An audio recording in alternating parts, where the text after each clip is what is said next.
Hello, hello. Welcome back. I'm Claire. This is Purple Poppy. And as you can see, I've got some new stamps to share with you. But before we get into that, let's say our thank yous to Karen, Mary, Lynn, Marguerite, Rachel, Snoppy and Judy. Thank you so much for taking the time to comment on my videos. It's very much appreciated. Now, you may well recognise these. This was my first stamp set, the vintage adverts, now in short supply before we have to consider restocking. And this is stamp set number 2, vintage adverts, home life. And this time, let's take it out of the plastic because it's all shiny, isn't it? They're hot off the press, as it were. I haven't yet had a play with them myself. So we're going to play together now.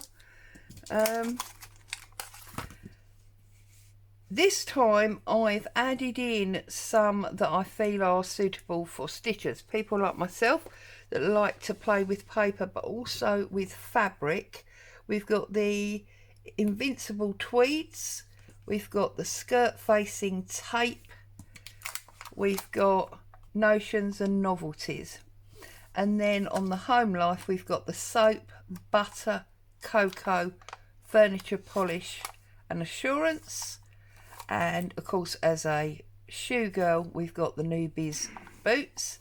And then we've just got 2 dates, March and February, both of 1898. Now you must remember, as I said before, these are scanned from actual vintage magazines that I own. Therefore, some of the typeface is irregular, and so I'm finding something to stamp on.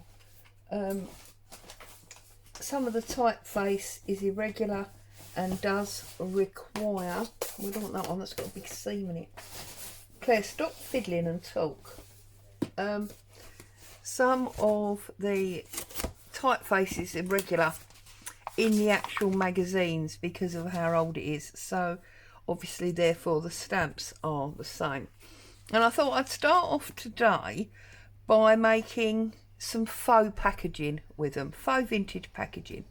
So years ago, in Victorian shops, you would go in and they would weigh out flour and butter and sugar and all those kinds of things, and they would put it into generally a paper bag and seal the top, and away you'd go.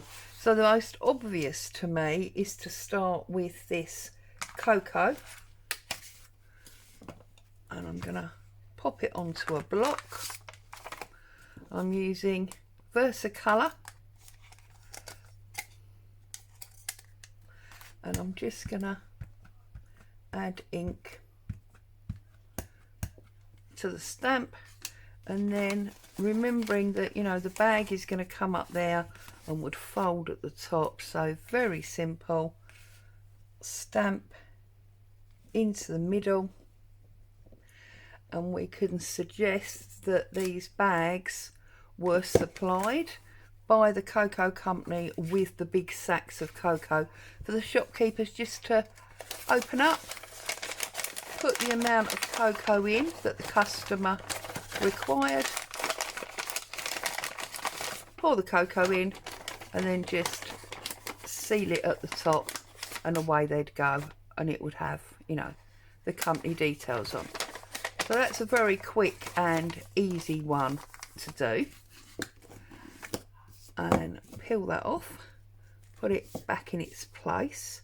I don't know about you, but I am lethal for not putting stamps away and then you can't find the one that you want. And then, you know, by the same token, you would get a block of butter in greaseproof paper that they would wrap. So I'm hoping that's a big enough piece. And I'm assuming that this is my block of butter. So I'm just taking the brown paper I'm going to fold it and fold it again. Oh, I've actually put my fingernail through that. That's not good, is it? And then they would just have folded it up. Actually, they used to fold it down, didn't they? But anyway, folded it up and folded it up again. And by doing that, what we've done is we've given ourselves the package outline. I've got ink all over me, look, terrible state. And then if we open it all up, obviously you wouldn't have had fingernails, would you, if you're working in a grocery store. We've got that place where our butter label needs to go. So we can pop our ink on. We can place our stamp in the centre, and then when we wrap it back up, you see, it's sort of in the centre. And you could now mess around with that. Let's cover this ink up for a minute. And you could create this vintage type wrapping. So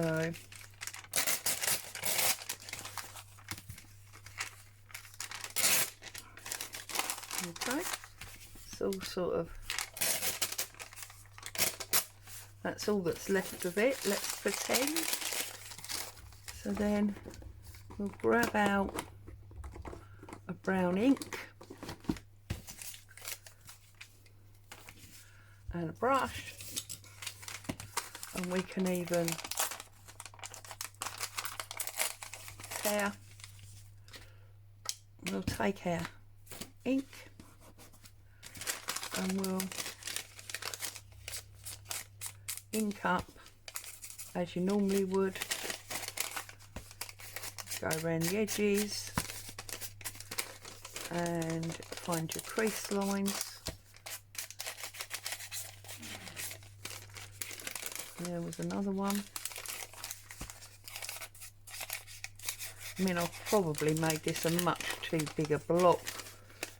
I'm sure the blocks wouldn't have been anywhere near this big, but you get the idea. And we're very simply making some faux packaging. Are we not?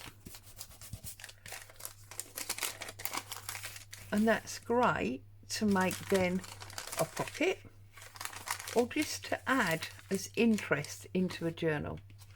So we've got two different types of packaging there. Just ways to have great fun with your stamps, really. And then what about the soap? The soap would equally have been wrapped. So rather than going through and doing the whole wrapping again, this time I'm just gonna tear some of the residue packaging. Okay, and we're going to take the soap one.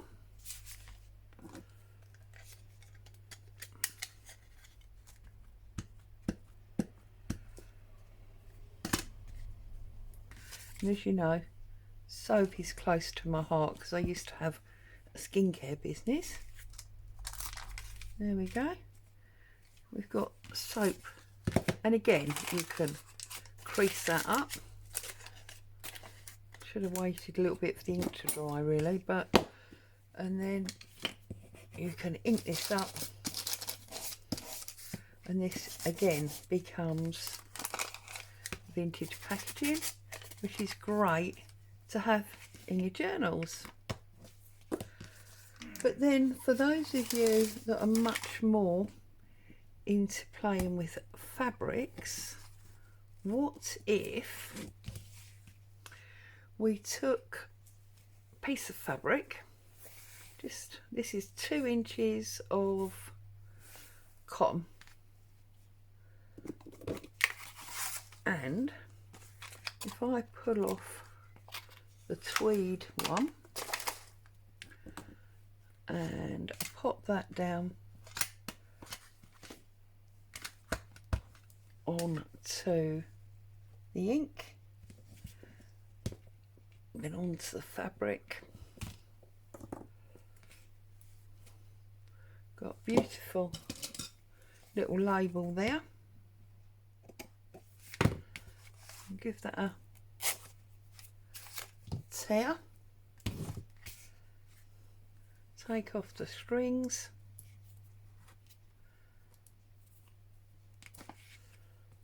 and then if you're doing a sewing themed journal like I am at the moment, I'm doing the needlework one, aren't I?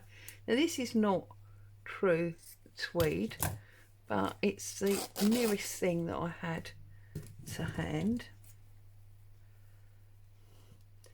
Trim myself up a little bit of fabric, like so. Again, pull off my strings and that's stray thread, and then you can use this as a label. So you could find a safety pin in here. I thought I had, whoops, some rusty safety pins in there. Obviously not. So I'm just going to take a pin then.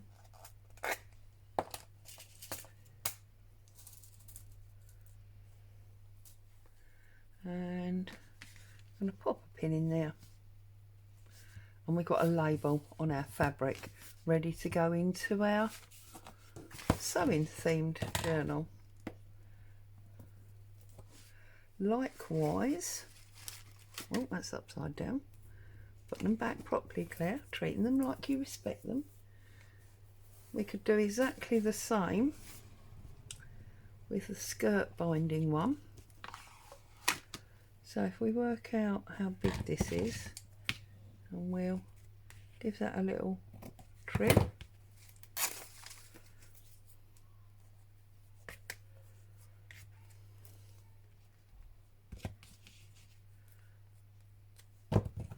And there.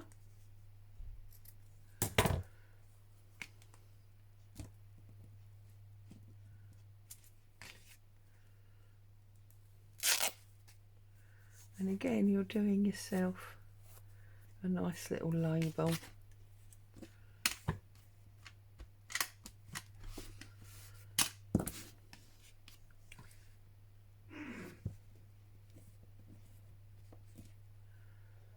If we lift that up, there's your skirt facing label. And then the other ones, sorry, I've got them to the side, haven't I? I should bring them on more so you could see. And then date wise, well, these would be great for invoices. So if I took have I got a stray piece of card somewhere? Should have been more organised, Claire, shouldn't you? How about a piece of coffee dyed paper? There we go. That's nice coffee dyed paper. If we tear this down to rough invoice size, looks about right to me. And then this time, what should we have? What about the boots? So we'll pop this on here.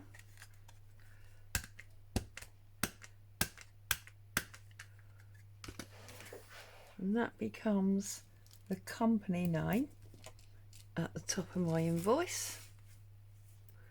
Okay. And then we can use a date. Make sure as it's writing, got it up the right way. There's the date. And then if I go into my stash, I've got this lined stamp.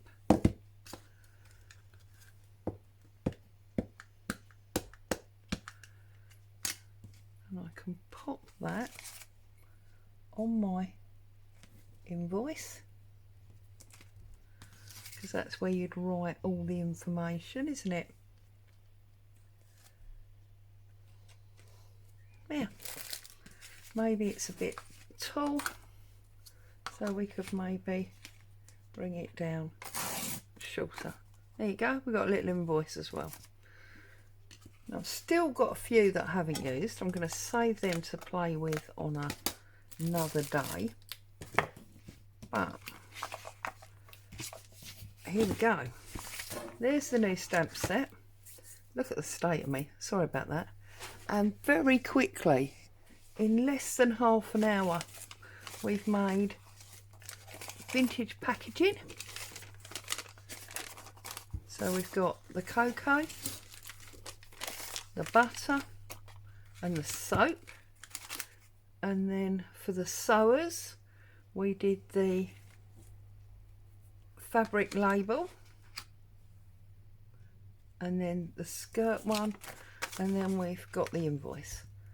So if you'd like to get yourself a set of these stamps, you'll find them on my Ko-fi site. They are also on my Etsy page, but because of the fees that Etsy charge, they are dearer on my Etsy site. You're really best going to the Ko-fi site, or you can message me direct through Instagram. As always, thank you so much for coming along and spending time with me today. I hope you found some joy and inspiration. Stay safe. I'll see you very soon. Ta-ta for now.